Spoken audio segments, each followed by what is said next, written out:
오늘은 탐욕의 무덤이라는 제목으로 말씀을 전해드리도록 하겠습니다. 탐욕의 무덤은 히브리어로 기브롯 핫다와예요. 기브롯 핫다와. 기브롯은 이제 무덤이고요. 핫다와는 탐욕이라는 뜻을 이제 가지고 있습니다. 오늘은 이제 그 탐욕에 대해서 같이 좀 살펴보도록 하겠습니다. 잘 보이지가 않네요, 저게.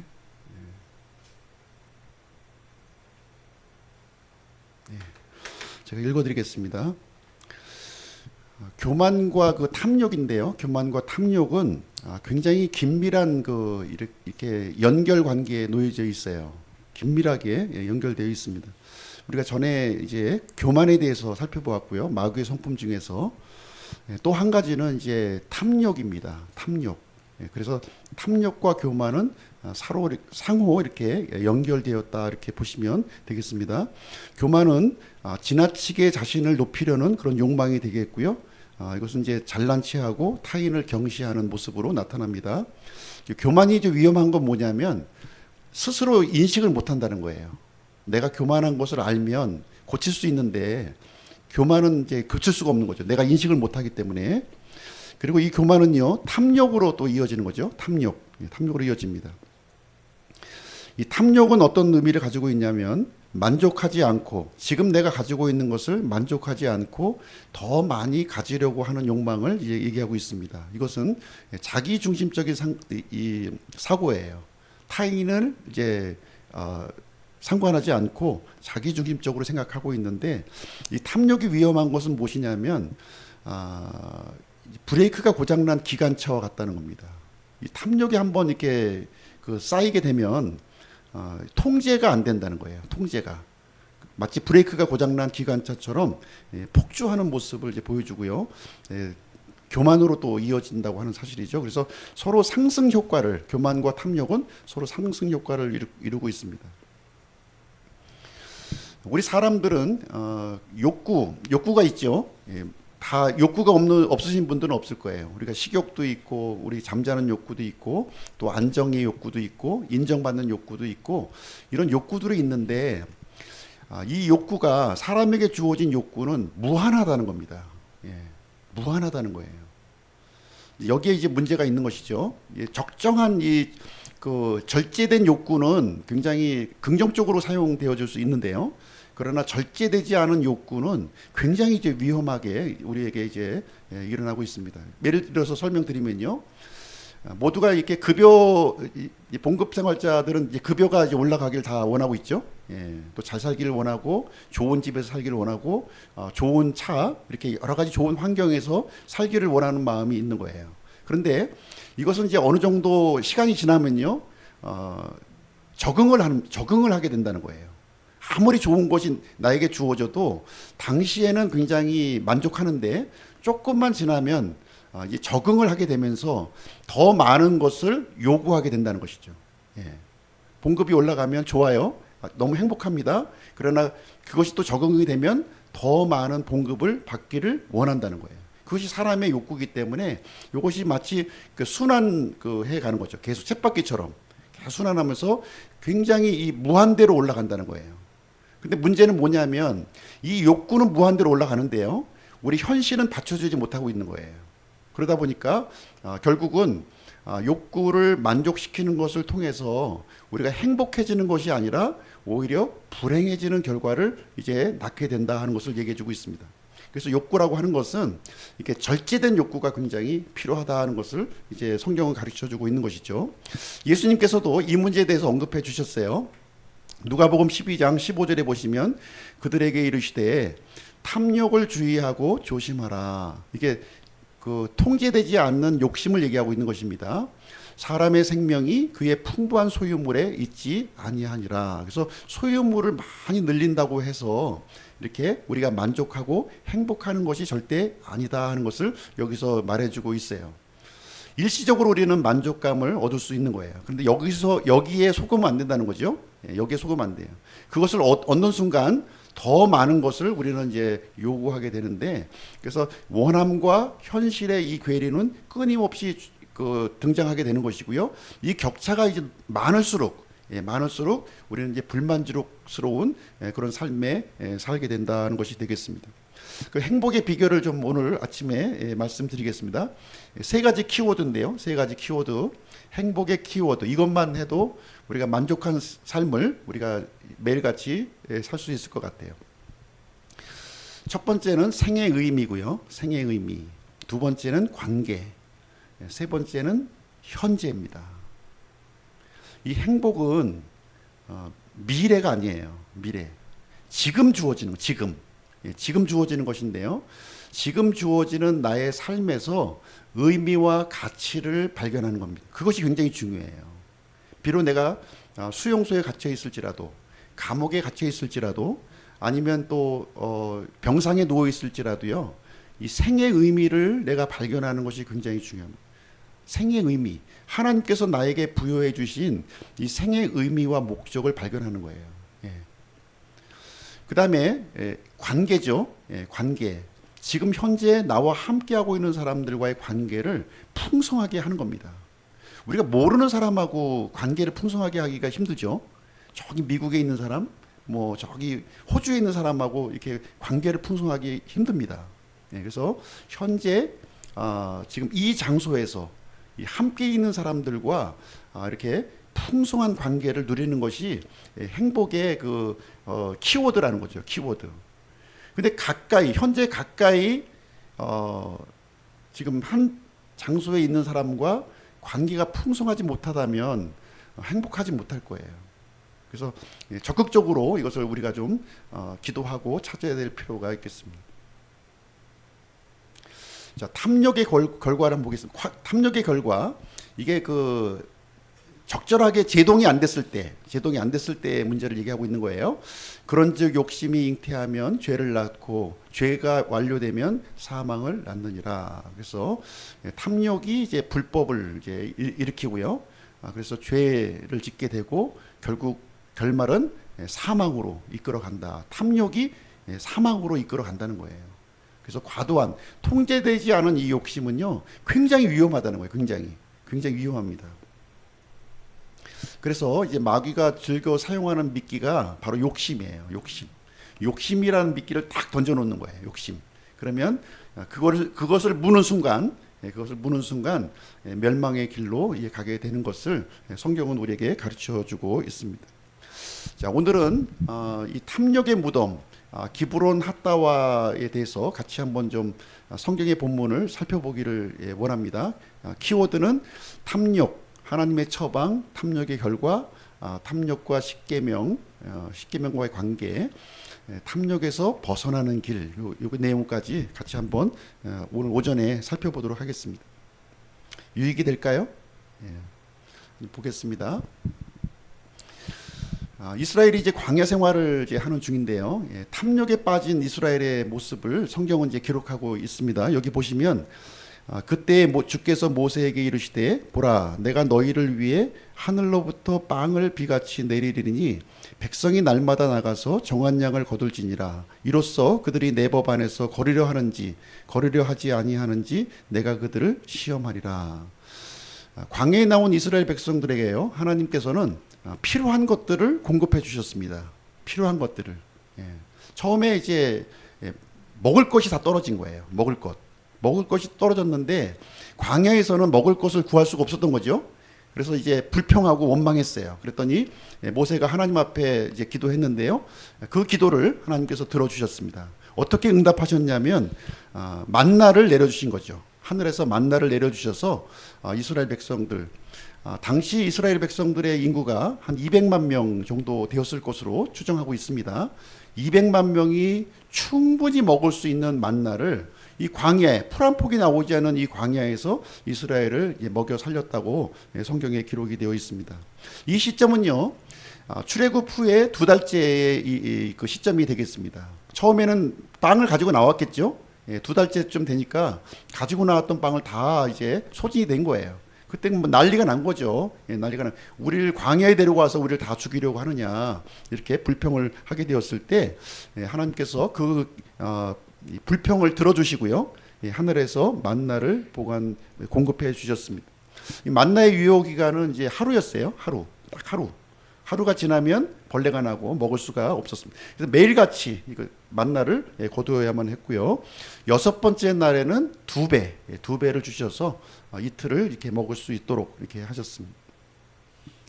또 이스라엘 백성들은 또 문제가 생겼어요. 이제 어떤 문제가 생긴 거였냐면 목이 말라서 죽게 된 거예요. 목이. 물이 없어서 죽을 상황이 되었습니다.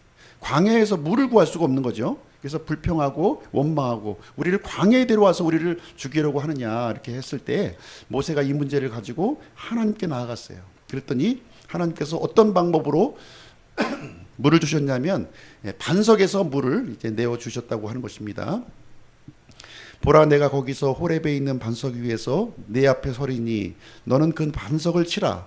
그 반석에서 물이 나오리니 백성이 마시리라 하심에 모세가 이스라엘의 장로들 눈앞에서 그대로 행하니. 그래서 반석에서 이렇게 물을 이제 내주셨는데요. 르비딤이라고 하는 장소였어요. 르비딤이라고 하는 장소에서 물을 내주셨습니다. 시편 105편 41절에 보니까 어느 정도의 물을 공급해 주셨느냐. 이스라엘 백성들에게 이 공급해 주신 이 하나님의 방법을 이렇게 살펴보니까 마른 땅에 강같이 흘렀다는 거예요. 강같이 충분히 200만 명이 되는 인구가 물을 마실 수 있었고요. 또 가축까지 다 먹을 수 있는 물이 이렇게 공급이 되었습니다. 그래서 이스라엘 여정 동안에 이 반석이 계속 함께 했죠. 반석이 함께 하면서 생수를 이렇게 공급해 주었습니다. 자, 이번에는 이제 어떤 문제가 생겼냐면은 고기가 좀 먹고 싶은 거예요. 고기. 하나님께서 만나도 공급해 주셨고요. 물도 공급해 주셨고요. 그다음에 이제 이 광야는 굉장히 더운 지역이기 때문에 구름으로 이렇게 천막을 이렇게 쳐주셨고요. 밤에는 불기둥으로 이렇게 따뜻하게 이렇게 보호해 주셨습니다. 그런데 이제는 고기 좀 먹고 싶다. 그 이유가 뭐냐면 이집트 땅에서 우리가 고기를 마음대로 먹었다는 거예요. 거짓말이죠. 고기가 좀 먹고 싶다. 이 불평을 여기서 이제 하게 된 것입니다. 그들 가운데 섞여 사는 무리가 탐욕에 빠짐에 이스라엘 자손도 다시 울며 이르되 누가 우리에게 고기를 주어 먹게 할까? 우리에게 누가 지금 그 이스라엘 백성들은요, 하나님께서 만나를 공급해 주셨고 또 물을 공급해 주신 것을 눈으로 봤습니다. 눈으로 봤는데도 불구하고 누가 우리에게 고기를 줄 것인가? 하나님께서 물과 그 만나는 주셨을지 모르지만 이 광야에서 절대로 고기는 줄 수 없을 거야 하는 마음이 있는 거예요. 절대. 이 그 탐욕이 어디서부터 발생됐는지 한번 보시면요, 섞여 사는 무리를 통해서 발생했다 하는 겁니다. 섞여 사는 무리, 이스라엘 백성들만 나왔던 게 아니고요. 많은 이 다른 민족들도 이렇게 함께 여기 이제 같이 나왔는데 이 사람들을 통해서 이제 탐욕이 이제 일어났고 이스라엘 백성들에게 전염이 되었다고 지금 이제 말하고 있습니다. 도대체 누가 우리에게 이 고기를 공급해 줄 수 있을까? 그래서 이집트에서 나온 것을 후회한 거예요. 이제 우리로 얘기하자면 구원받은 걸 후회하는 거죠. 내가 왜 하나님을 믿었을까? 안 믿었을 때가 더 좋았는데, 이런 마음을 이제 가지고 있었던 것입니다. 이 요구는 과도한 요구였어요. 과도한 요구. 과도한 요구. 광야에서 고기, 물과 만나로도 충분했습니다. 빻아 먹기도 했고요, 끓여 먹기도 했고, 삶아 먹기도 했고, 볶아 먹기도 했었던 거예요. 충분한 그 음식이 공급되었음에도 불구하고 통제되지 않은 과도한 요구를 하게 되었다는 것입니다. 자, 요 시점을 한번 보실게요. 자, 시내산 하나님께서 언약을 이제 맺어 주셨는데 빵과 물을 공급한 시점은 시내산에 도착하기 전입니다. 전이에요. 그러나 지금 고기를 지금 이스라엘 백성들이 요구한 시점은 언제냐면 시내산 언약을 받고요, 한 1년 동안 머물렀지 않습니까? 그리고 나서 그 다음의 이야기예요. 지금 하나님께서 율법을 주시기 전까지는 이스라엘 백성들의 불평과 이 원망을 받아주셨어요. 예, 또 필요한 것을 공급해 주셨습니다. 예, 만나도 주셨고 물도 주셨고 또 의복이 헤어지지 않도록 이렇게 보호를 해 주셨습니다. 근데 언약을 맺었어요. 이제 하나님과 이스라엘은요, 하나님의 백성이 되는 관계로 지금 이제 성립이 되었습니다. 그럼에도 불구하고 지금 이제 하나님의 군사로서 지금 행진을 하고 있는 건데요. 지금 거기서 지금 이제 불평과 원망을 하고 있는 거예요. 예, 고기 좀 먹고 싶다. 이집트 땅에서 먹었던 그 고기, 예, 그 고기를 먹고 싶다는 거예요. 그래서 이 문제에 대해서 이제 하나님이 진노하셨고요. 이스라엘 백성들의 이 그 통제되지 않는 이 욕심, 끝없는 욕심이죠. 이 끝없는 욕심을 이렇게 좀 바로잡으려고 하는 그런 마음을 하나님이 이제 가지시게 되었습니다. 그래서 메추라기를 이제 보내주시는데요. 메추라기. 예. 31절 보겠습니다. 바람이 주로부터 나와 바다에서 메추라기를 가져다가 진영역 곧 진영의 사방에 이쪽으로 하룻길쯤 되는 곳과 저쪽으로 하룻길쯤 되는 곳에 떨어지게 하니 그것의 높이가 지면에서 2규빗쯤 되었더라. 메추라기를 보낸 양이요 어마어마해요. 어마어마합니다. 지금 하룻길은 30km, 40km 정도입니다. 예. 그 넓이를 지금 이제 2규빗 높이, 그러니까 90cm, 거의 1m 높이로 메추라기를 쌓아 놓으신 거예요. 이 정도 상황이면 어떻게 해야 됩니까? 정상적인 그 사고를 갖고 있다면, 예. 지금 그 하나님은 고기를 절대로 주지 못할 거라고 하는 마음이 있었잖아요. 이스라엘 백성들은. 그 고기를 주셨는데 어마어마한 양을 주신 거예요. 어마어마한 양을. 그럼 어떻게 해야 돼요? 여기서 이 다른 태도는 우리들은 죄인입니다. 이 베드로와 같은 고백이 있어야 되는 거예요. 베드로가 밤이 깊도록 물고기를 잡지 못했어요. 그런데 깊은 곳에 내려가서 그물을 내리라고 했을 때 어마어마한 고기가 올라왔지 않습니까? 그때 예수님 앞에 저는 죄인이로소이다. 예. 이런 고백이 나왔었는데요. 이스라엘 백성도 이 고백을 이제 해야 되는데 이 고백을 하지 않았다는 거죠. 예.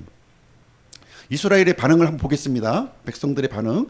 백성이 일어나 그날 온종일과 온밤 내내 그리고 그 다음 날에도 온종일 메추라기들을 모았는데 가장 적게 모은 자가 10호멜을 거두었으며 그들이 자기들을 위해 진영 사방에 그것들을 다 널리 펼쳐 놓았더라. 이 내용만 봐도 지금 정신 없죠, 지금. 이스라엘 백성들이 정신이 없는 거예요, 지금. 예. 하나님이 감사하기는커녕 그걸 끌어모으는데 막 그냥 200만 명이 아마 이것을 끌어모으려고 했어 봐요. 참 난장판도 이런 난장판이 없었을 것 같아요. 적게 모은 사람이 10호멜. 예. 22리터를 모았다는 거, 22리터. 예. 그것을 이제 또 먹을 수 있도록 진영 사방에 다 깔아놨다는 거. 두고두고 먹으려고, 두고두고. 혹시, 예, 다음 날에는 혹시 하나님이 한 번만 보내고 안 보낼까봐 한 달 내내 한 달 내내. 하나님 한 달 내내 보내주셨어요. 예, 만나와 메추라기 사건을 통해서요, 우리가 똑같이 불평했습니다. 이스라엘 백성들이요, 똑같이 불평했지만 만나는 하늘에서 이제 보내주셨고요, 메추라기는 바다에서 보내주셨습니다. 만나는요, 절제를 가르쳐 주셨어요. 하나님께서 절제. 예, 그래서 하루에 먹을 양만 이렇게 거두도록 이렇게 했습니다. 반면에 메추라기는 어떻게 지금 하셨냐면요, 원대로 내버려 두셨다는 거예요. 니네들이 마음대로 먹을 수 있는 대로 먹으라고 지금 한 거예요. 예. 방법이 좀 틀리죠. 예. 그래서 하나님의 처방은 뭐냐면 지금 메추라기를 보내주시면서 내 마음대로 해. 내 마음대로 해. 이 탐욕은 절제되지 않는다는 걸 하나님 알고 계셨던 거죠. 예. 그러면 절제되지 않았을 때 어떤 결과가 지금 펼쳐지는지 한번 경험해 보라는 거죠. 경험해 보라는 거예요. 탐욕에 빠진 사람은요, 경험해 봐야 돼요. 아무리 말로 설명을 해줘도 그것을 인지하지 못한다고 하는 사실입니다. 그래서 하나님의 처방은요, 내 마음대로 해. 내 마음대로. 시편 78편 29절에 보시면 이렇게 기록되어 있습니다. 이에 그들이 먹고 충분히 배불렀나니 그분께서 그들이 원하는 바를 그들에게 주셨도다. 배불러도 계속해서 그것을 이제 끌어모으는, 끌어모으도록 하셨다는 거예요. 마음대로 할 수 있도록. 여기서 우리가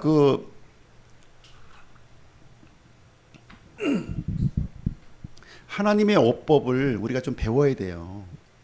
성경 말씀에서 이 하나님의 어법을 우리가 좀 이해하지 못하면 굉장히 오해를 이제 빠지게 되는데요. 한번 하나님의 어법을 한번 보실게요.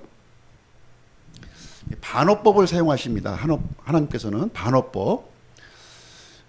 창세기 6장 6절에 보시면 이제 하나님께서 홍수를 계획하셨어요. 홍수를 통해서 땅에 있는 모든 사람들을 멸망시킬 것, 심판하실 것을 계획하셨습니다.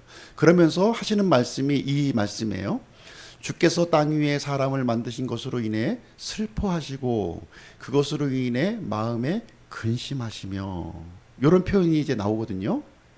슬퍼하시고 근심하셨다. 무엇을 슬퍼하고 무엇을 근심하였나는 것이죠. 사람을 만드신 것을 슬퍼하시고 근심하셨다, 이 뜻이 아니에요. 이게 아닙니다. 내가 사람을 잘못 만들었네, 이것이 아니에요. 요 말의 의미는요, 하나님께서 이런 표현을 하신 의미는 이 사람의 하나님께서 올바르게 사람을 만드셨잖아요. 만드셨음에도 불구하고 이 좋은 것을 잘못되게 이렇게 사용을 해서 이렇게 심판받는 내용을 슬퍼하셨다, 이 얘기를 해주고 있는 거예요. 하나님이 내가 실수해서 이 사람을 잘못 만들었다, 이 얘기를 하는 것이 아니라는 것입니다. 자, 금송아지 숭배한 사건에서도 한번 볼게요. 이 십계명을 이제 하나님께 주셨는데, 모세에게 바로 그 시간에 이스라엘 백성들은 금송아지를 산 밑에서 섬기고 있었어요. 하나님이 진노하셨죠. 진노하셔서 이런 표현을 합니다, 모세에게. 그러므로 이제 나를 홀로 내버려 두라. 내가 그들에게 맹렬히 진노하여 그들을 소멸시키고 너로부터 큰 민족을 만들리라. 이런 표현을 하십니다. 모세에게요, 이제 지금 이제 이집트에서 데리고 나온 이 민족들을 다 진멸시키고 모세로부터 새로운 민족, 큰 민족을 만들겠다는 거예요. 이걸 어떻게 받아들입니까? 이 말씀을. 하나님이 말씀하셨으니까 이제 모세를 통해서 큰 민족을 이루시는 겁니까? 하나님, 저를 통해서 이렇게 큰 민족을 만들어 주신다고요? 그 약속 지키십시오. 한 번 하신 약속은 지키셔야 돼요. 이렇게 해야지 온당합니까? 그것이 아니죠. 하나님은 지금 이스라엘 백성들을 향한 참 극도의 슬픔과 극도의 어떤 분노심이 여기에 담겨져 있다는 거예요. 모세는 이 하나님의 어법을 알고 있었어요. 알고 있었습니다. 저를 통해서 큰 민족을 이루어 주신다고요? 감사합니다. 감사합니다. 이렇게 하지 않았다는 거죠. 저를 주의 책에서 치워버릴지언정 이스라엘 백성의 죄를 용서하여 주옵소서, 중보의 기도를 하지 않습니까?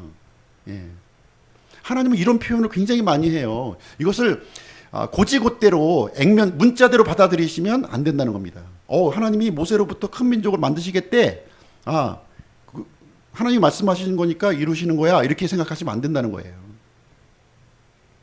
자, 여기 이제 또 한 가지 예를 볼게요. 민수기 22장에 보면 거짓 대언자 발람이 등장합니다. 발람.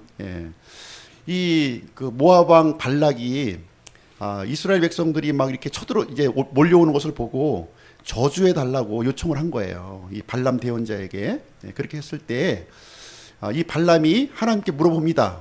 내가 이 모압 왕이 보낸 이 사람들을 따라가면 좋겠습니까? 안 따라가면 좋겠습니까? 하고 물어봐요. 그랬더니 하나님께서 처음에 어떻게 응답하시냐면 따라가지 마라. 이스라엘 백성은 내가 복을 준 민족이니 저주하지 말라. 이렇게 분명하게 말씀을 하셨어요. 근데 이 모압 왕이 두 번째 사절단을 보내는 거죠. 두 번째 더 많은 예물을 가지고 이렇게 첫 번째보다는 더 많은 예물을 가지고 온 거예요. 그랬을 때 이 발람이 또 하나님께 물어봐요. 물어볼 필요도 없는 거죠. 물어볼 필요도 없는데 또 물어봅니다. 그랬을 때 하나님께서 이 응답하시는 내용입니다. 거기에 보니까 그들과 함께 가라는 겁니다. 그들과 함께 가. 이 말 들으면 돼요, 안 돼요? 아니 하나님이 가라고 했는데 가야지. 이렇게 받아들이면 안 된다는 거예요, 이게. 그들과 함께 가라는 내용은 무슨 내용이에요? 너 그들과 함께 가면 그 결과를 내가 보여줄 거야. 어떤 결과가 나타나는지 보여줄 거야. 이 얘기하는 거거든요. 예. 근데 발람은 가고 싶어요, 안 가고 싶어요? 가고 싶죠. 이 예물이 한두 푼이 아니잖아요, 이게. 왕이 보낸 예물인데. 예. 그 탐욕이 가득 차 있으니까, 예. 가시라고 했네요. 예. 냉큼. 그 다음날 아침 일찍 일어나가지고 준비해서 길을 차비해서 떠나게 되는 것입니다.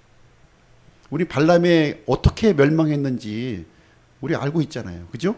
예. 하나님은 이런 식으로 교육을 우리에게 해 주신다는 겁니다. 하나 더 볼게요. 자, 로마서 1장에 보면 그 죄악들이 죄악에 빠져 있는 사람들의 모습이 계속 나열되고 있습니다. 여기 보니까 어떤 표현이 나오냐면요. 부정함에 내 주사, 수치스러운 애정에 내 주셨으니, 버림받은 생각에 내 주사, 이런 표현이 나와요.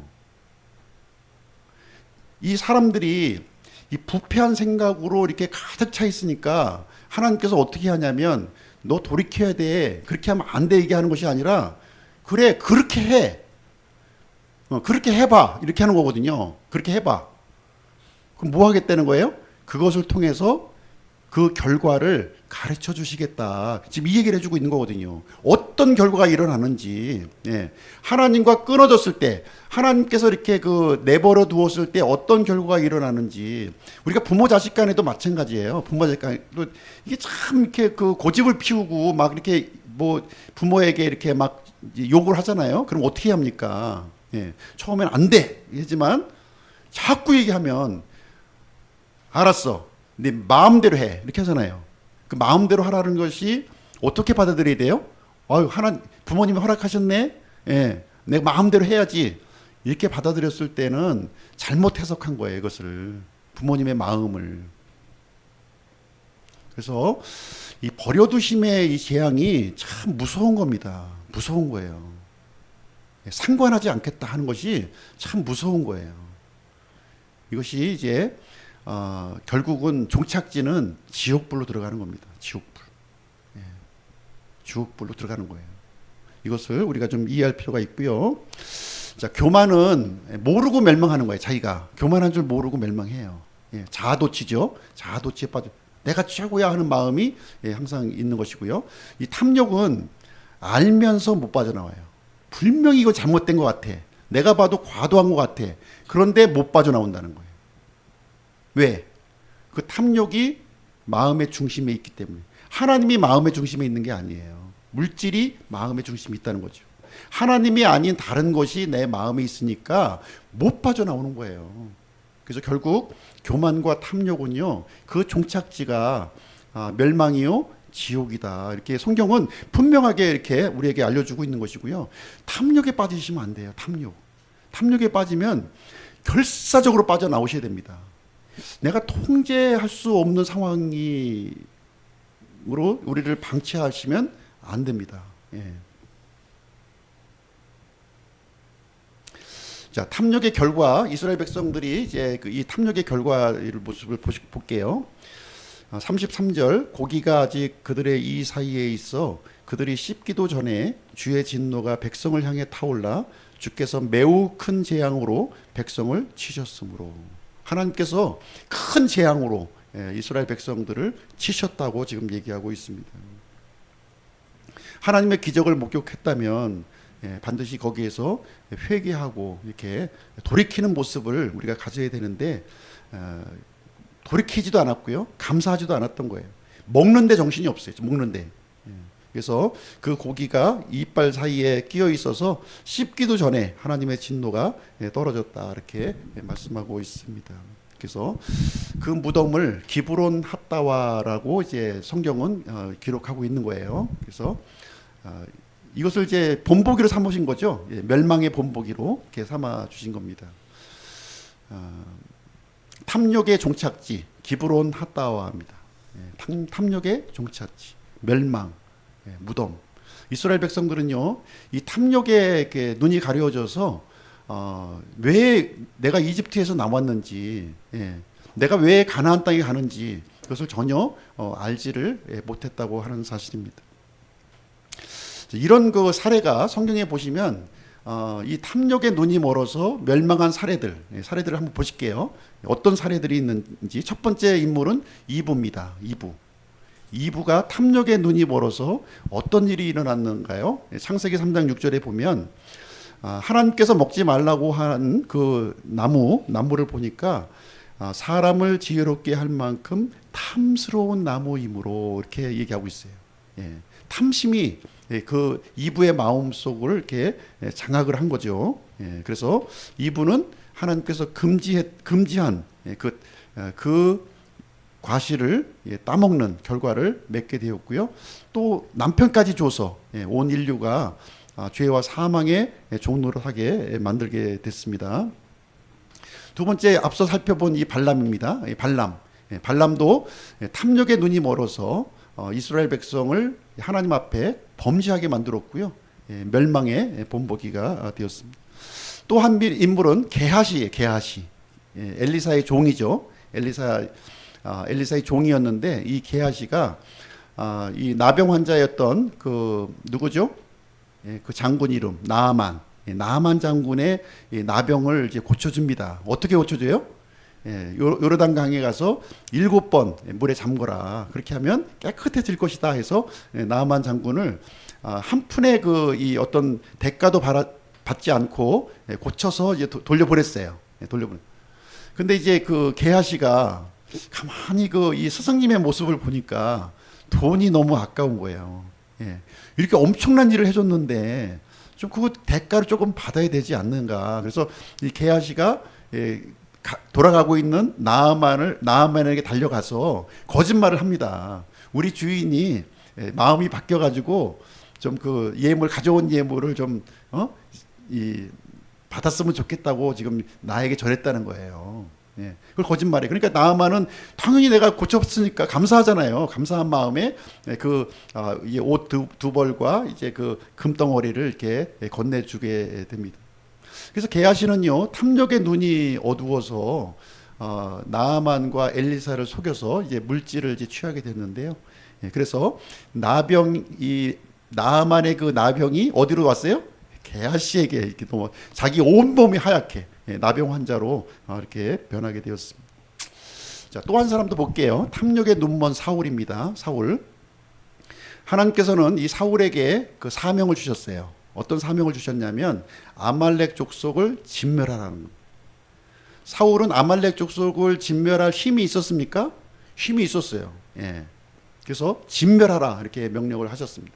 그랬을 때 사울은 하나님의 명령에 순종해서 아말렉 족속을 진멸했습니다. 그런데 모두 진멸한 것이 아니라 좋은 것들은 남겨두었다는 거예요. 아각 왕도 살려두었고요. 또 가장 좋은 것, 가축들을 이렇게 남겨두었다는 겁니다. 이유는 뭐냐면 하나님께 희생물을 드리기 위해서. 너무 거창하죠. 오늘날로 얘기하면 하나님께 헌금하기 위해서 이렇게 노량물을 진멸해야 될 대상을 자신이 이제 취했다고 하는 것입니다. 그래서 사울은 탐욕의 눈이 어두워져서 진멸하라는 하나님의 명령에 불순종했는데요. 이 일로 어떻게 됩니까? 사울은 왕위에서 물러나죠. 왕에서 쫓겨납니다. 이 사건으로. 또 한 사람도 볼게요. 탐욕의 눈먼 다윗입니다. 탐욕의 눈먼 다윗. 다윗이 참 위대한 왕이죠. 위대한 왕이고 어떻게 보면 믿음의 그 기준점을 세웠던 그런 사람이라고 이제 보여집니다. 그럼에도 불구하고 이렇게 그 믿음의 사람, 위대한 사람임에도 불구하고요, 탐욕이 그 마음속에 들어가니까, 탐욕이 들어가니까 엄청난 결과가 이제 일어나게 됩니다. 이 탐욕의 눈먼 다윗은 어떻게 되냐면 남편이 있는 그 여인을 여인과 음행을 하는 그런 죄를 저지르게 된다는 겁니다. 이 탐욕에 물들면 예외가 없어요. 예외가. 내가 아무리 믿음이 좋아도 이 멸망의 나락으로 떨어질 수밖에 없습니다. 그러나 다윗에게 다행스러운 것은 이 나단 그 대원자의 책망을 받고 회개하고 돌이켰다고 하는 사실입니다. 사울은 책망을 받았어도 돌이키지 않았어요. 그러나 다윗의 경우는 그 자신의 잘못을 이제 깨닫고요, 탐욕을 이렇게 그 컨트롤했다는 거죠. 그것이 참 귀한 것이 되겠습니다. 그래서 탐욕은 죄로 이어지는 것이고요, 이 죄는 멸망으로 이렇게 이끈다. 이렇게 성경은 우리에게 말씀해 주고 있습니다. 만약에 내가 탐욕에 빠져 있다면, 탐욕에 빠져서 잘못을 범하고 있다면 즉시 하나님 앞에 회개하고 다윗처럼 돌이키는 그런 결단을 해야 됩니다. 이것은 목숨 걸고 하셔야 돼요. 목숨 걸고 하셔야 됩니다. 자, 그 다음은 이제 탐욕과 그 십계명의 관계를 한번 보실게요. 십계명의 관계. 1계명부터 10계명까지 있죠. 그래서 1계명부터 4계명까지는 하나님과의 관계를 지금 기록하고 있고요. 5계명부터 10계명까지는 지금 이웃과의, 사람들과의 관계를 설명을 해주고 있습니다. 율법의 핵심입니다. 10계명은 율법의 핵심으로 우리에게 주신 이제 말씀이 이제 되겠는데요. 이 10계명의 이 결론이 어떻게 끝나는지 한번 보시기 바랍니다. 남의 것을 탐내지 말라. 남의 것을 탐내지 마. 10계명의 결론을 이게 탐욕으로 지금 이제 매듭을 짓고 있는 모습을 보게 됩니다. 그래서 10계명은 하나님의 의로운 기준을 이제 보여주고 있으면서요, 또 하나님과의 관계, 그리고 사랑의 관계를 우리에게 설명을 해주고 있어요. 그렇죠? 그런데 이 10번째 명령이 10계명의 결론이라는 겁니다. 10번째 계명을 이제 어기면 모든 계명을 어길 수밖에 없다는 겁니다. 어길 수밖에 없다. 그래서 탐욕이 이제 있으면 다른 신을 섬기게 되고요. 탐욕이 있으면 자기를 위해 형상을 새기게 되고요. 탐욕이 있으면 하나님의 이름을 헛되이 취하고요. 탐욕이 있으면 이 안식일을 어기고요. 마땅히 드려야 될 하나님께 드릴 예배도 버리게 된다는 거예요. 탐욕이 있으면 부모를 업신여기고요. 뭐 업신여기는 정도가 뭐 요즘에는 다양하죠. 다양합니다. 두들겨 패기도 하고 뭐 참 심지어 살인까지 하는 사례가 있습니다. 또 탐욕이 있으면 또 어떤 일이 일어나냐면 살인도 서슴지 않는 거예요. 탐욕이 있으면 다윗처럼 간음을 하게 되고요. 탐욕이 있으면 거짓말을 하게 되고, 탐욕이 있으면 남의 것으로 보이는 것이 아니죠. 그게 내 것으로 보이는 거예요. 내 것으로. 이 탐욕이 모든 죄의 출발점이에요. 교만은 모든 악의 뿌리예요. 탐욕은 모든 죄의 출발점이다. 주의해야 되는 겁니다. 이 탐욕이 한번 빠지면요, 모든 관계가 파괴된다는 거예요. 모든 관계가. 하나님과의 관계가 파괴가 되고요, 사람들과의 관계가 파괴가 돼요. 이 탐욕이 있으면 부부관계도 파괴가 되는 거예요. 부모와 자녀의 관계도 파괴가 되고 사람들과 관계, 모든 관계가 파괴된다 하는 것을 우리에게 경고의 말씀으로 우리에게 주시고 있습니다. 자, 그렇다면 마지막으로 이 탐욕에서 벗어나는 길에 대해서 좀 말씀을, 뭐 완벽할지는 모르겠지만 제 나름대로 이렇게 또 준비한 내용입니다. 먼저 탐욕을 내가 인식했다면 결사적으로 빠져나오셔야 돼요. 누구도 안 도와줍니다. 하나님도 안 도와줘요. 앞전에 보셨죠? 하나님도 내버려 두신다니까요. 예, 그러니까 본인 스스로 빠져나오셔야 돼. 이 탐욕에 빠지면. 자기밖에 구출할 사람이 없습니다. 잠언 6장 5절 한번 보겠습니다. 노루가 사냥꾼의 손에서 벗어나는 것 같이, 새가 새 사냥꾼의 손에서 벗어나는 것 같이 내 자신을 구출하라. 하나님이 구출하지 않으세요. 하나님이 구원하지 않습니다. 내버려 두십니다. 예, 탐욕에 빠지면 스스로 이것을 빠져나오셔야 돼요. 이 위험성을 아시고, 예, 이 심각한 위험성을 지금 계속 보여드렸잖아요. 예, 여기에 안 걸려 드시려면, 예, 결사적으로 빠져나오셔야 됩니다. 그러면 어떻게 해야 되느냐? 먼저 내가 가진 것을 헤아리라 하는 것입니다. 내가 가진 것, 내가 가지고 있는 것을 헤아리셔야 돼요. 하나님께서 나에게 주신 것들, 허락하신 것들이 있어요. 예. 시편 103편 2절, 오네호나, 예, 오네호나 하는 말은 내가 나를 향해서 선포하는 말이에요.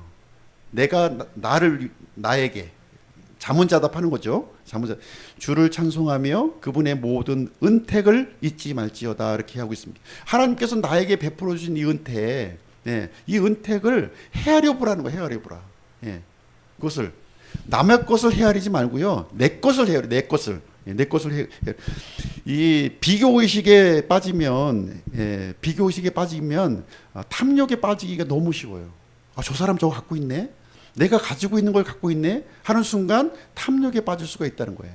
탐욕에 빠지지 않기 위해서는 내가 가지고 있는 것, 하나님께서 나에게 주신 것을, 이 소중한 것들을 우리가 헤아려 보고, 예, 감사해야 한다는 것입니다. 나에게 주신 가정들, 나에게 허락하신 이 환경들, 나에게 허락하신 이 근무 공간들, 이런 것들을 소중하게 여기고요, 감사하라는 거예요. 그거를. 예, 하나님께서 나에게 이 자리를 주신 그 목적이 무엇인가, 나에게 주신 사명이 무엇인가를 이게 하나하나 그 목적과 의미를 발견하는 것이 행복이라고 말씀하지 않았습니까? 예, 그것을 발견하는 거예요. 그것을 발견하지 못하면 우리는 탐욕에 빠질 수밖에 없다는 것입니다. 두 번째로는 가진 것들로 만족하라는 겁니다. 가진 것들로 만족하라. 예. 히브리서 13장 5절, 너희의 행실을 탐욕이 없게 하고 너희가 가진 것들로 만족하라. 그분께서 이르시되 내가 결코 너를 떠나지 아니하고 너를 버리지 아니하리라. 탐욕에 빠지면 하나님이 버리신다고 했잖아요. 탐욕에 빠지면 내버려 두셔요. 근데 가진 것들로 만족하시면 하나님은 내버려 두지 아니하시고 어떻게 하신다고요? 너를 떠나지 아니하고 너를 버리지 아니하리라, 이렇게 말씀하셨어요. 하나님께 버림받지 않는 방법이 바로 가진 것에 내가 만족하는 거예요.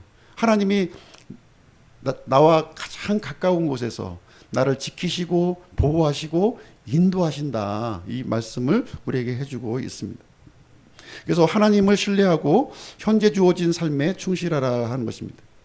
근데 우리가 이제 이게 힘들고 이렇게 어려운데 이거 어떻게 내가 감사할 수 있을까요 하는 생각이 들잖아요. 진짜 힘들고 어려울 때요. 힘들고 어려울 때, 그 순간이 왔을 때, 그때도 감사할 수 있을까요? 예. 그때도 가진 것들로 만족하라는 거예요. 그것이 하나님을 붙드는 방법이니까. 그것이 하나님을 붙드는 방법이에요. 예. 그래서 하나님께서 우리에게 부족함과 이런 고난, 이런 병을 주시는 이유가 있어요. 예. 그것을 통해서 우리에게 이제 긴장감을 주시고 또 우리에게 성장을 주시고, 그리고 우리를 참되게 만드시는 거예요. 이게 그 광물들을 이게 용광로에 집어넣지 않습니까? 예, 그랬을 때 그 이유는 뭐냐면 순수한 물질로 정지하기 위해서 그 고난을 허용하시는 거거든요. 나의 이런 그 부족한 것들, 하나님 앞에 합당치 않은 것들이, 예, 깨트려 버려지기 위해서는 이런 그 편안한 환경에서는 이루어지지 않는 겁니다. 어렵고 힘든 환경을 통해서 그런 것들이 깨어지고 부서진다고 하는 사실입니다. 그 다음에는 기도하라는 겁니다. 기도하라. 기도하셔야 돼요. 기도 제목이라는 거죠. 기도 제목입니다.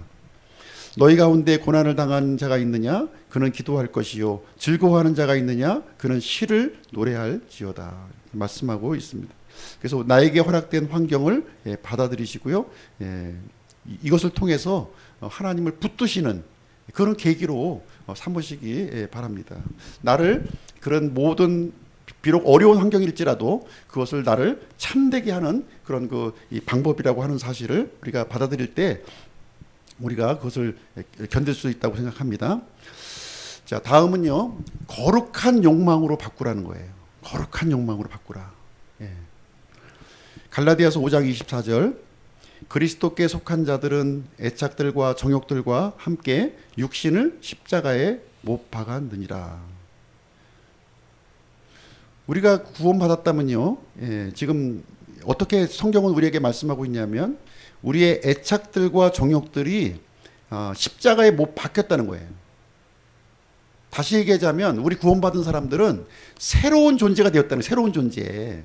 새로운 존재가 되었어요. 우리 과거에는 정과 애착 이런 정욕들로 이렇게 이 탐욕으로 우리가 물들었던 사람이었어요. 근데 예수님의 십자가를 통해서 그것을 십자가에 못 박아버리고요. 우리를 새로운 존재로 이제 만들어 주셨다는 겁니다. 우리 구원받은 사람들에게는 아무리 힘들고 어려운 과정을 통과하고 있을지라도요. 우리는 확정된 미래를 갖고 있습니다. 그렇지 않습니까? 예, 소망이 있는 거예요. 소망. 예, 궁극적인 소망이 우리에게 보장이 되어 있다는 거예요. 그렇기 때문에 참을 수 있다는 거죠. 예, 우리가 미래가 불안하면 현재의 일을 참을 수가 없어요. 그렇지만 확정된 좋은 미래를 우리가 갖고 있기 때문에 지금 아무리 힘들어도 우리는 현재를 인내로 견딜 수 있다는 것을 얘기를 해주고 있습니다. 그래서 새로운 존재, 십자가에 우리는 옛사람은 못 박혔고요. 새 사람으로서 살아가고 있다고 하는 사실을 우리가 인식하면서 살아가야 할 것. 그래서 거룩한 욕망으로 바꾸라는 거예요. 이런 세속적인 욕망, 부패한 욕망으로 하는 것이 아니라 이 새로운 욕망, 생명의 욕망으로 이제 바꾸라는 것이죠. 이 탐욕은 우리를 이제 탐욕의 무덤으로 우리를 이끌어 갑니다. 그러나 우리는 생명의 무덤 어디입니까? 갈보리 십자가 앞으로 우리를 인도해 주신다는 거예요. 그래서 하나님께서 우리의 모든 것들을 채워주시는 분이라고 하는 사실을 내가 뭔가 이렇게 얻고 이렇게 채운다고 해서 채워지는 것이 아니라 하나님께서 채워주는 것이요. 진정한 만족이고 진정한 행복이라고 하는 사실을 우리에게 가르쳐 주고 있습니다. 자, 결론을 내리도록 하겠습니다. 자, 세상은 지금 탐욕의 무덤으로 달려가고 있어요. 예. 폭주하는 기관차와 같습니다. 예, 모든 사람들이 이 세상은 종말로 향해 가고 있다. 거기에 다 이구동성으로 동의하고 있어요. 근데 거기서 뛰어내리는 사람은 없어요. 예, 탐욕의 무덤을 향해서 아무런 대책 없이 이렇게 달려가고 있습니다. 권력을 가지려고 하고 있고요. 재물을 쌓으려고 하고 있고 명예를 높이려고 하고 있습니다. 그러나 우리 그리스도인들은 어떻게 해야 됩니까? 이 탐욕을 갈보리 십자가 위에 내려놓으셔야 돼요. 예수님이 다 못 박아 주셨잖아요. 그 못 박은 자리에 내려놓자는 겁니다. 그래서 예수님만이 우리의 권위시요 우리의 전부가 되심을 우리는 고백을 해야 되겠습니다. 그래서 우리를 생명의 동산으로 이끌어 주시옵소서. 예수님만이 이 일을 하실 수가 있어요. 인간의 힘으로는 연약해서 이 일을 감당할 수 없지만 우리를 위해서 십자가에 못 박히시고 부활하신 예수님은요 우리에게 생명의 동산으로 이끌어 주시는 분이시다 하는 것을 우리가 믿고 현재 힘든 과정을 겪고 있다 할지라도요 견디시면서 인내하시기를 바랍니다. 그러면 오늘 이것으로 마치도록 하겠습니다. 잠시